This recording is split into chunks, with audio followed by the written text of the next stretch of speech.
তুলা দিয়ে আমি আমার নিজেকে ধন্য মনে করব। আজকে আমাদের কাছে মনে হচ্ছে একটা ঈদের দিন। সকল মানুষই আজকে উদ্বেলিত, আনন্দিত। অধিকার ফিরে পেয়েছে, ভোট দিয়েছে।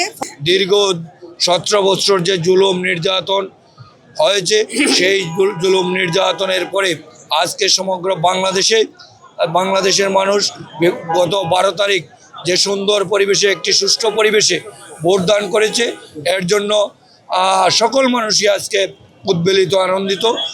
তো আমি সিলেট থেকে আসছি, এই জন্য আমার কিছু কথা। আমরা সিলেট 4বাসী, জনতা গোয়েন্দার কোম্পানিগঞ্জবাসী, সিলেটের সাবেক দুইবারের মেয়র জননেতা জনাব আরিফুল হক চৌধুরী উনি নির্বাচিত হয়েছেন।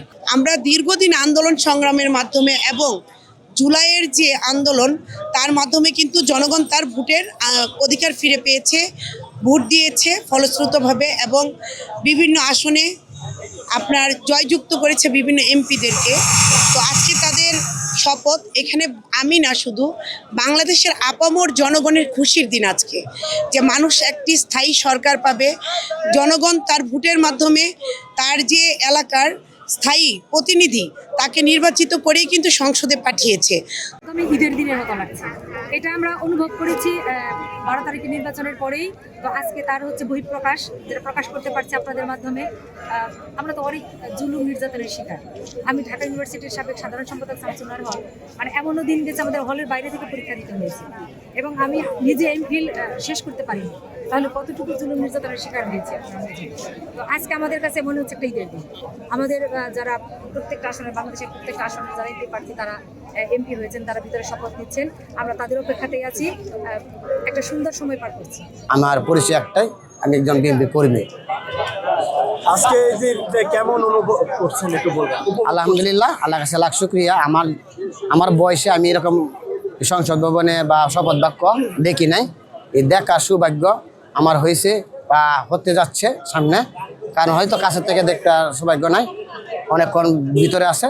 তারপরে তো এদের টিভির পর্দা দেওয়া হয়েছে, ওইখানে দেখব।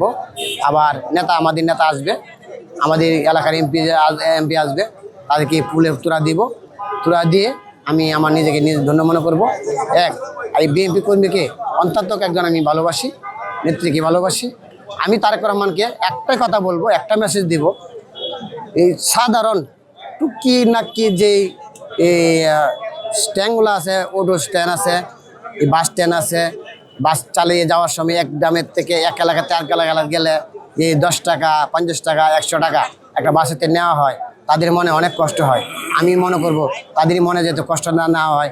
বিগত সরকার এগুলো করছে বলে কিন্তু আজকে তারা এই দেশ ছাড়তে বাধ্য হয়েছে।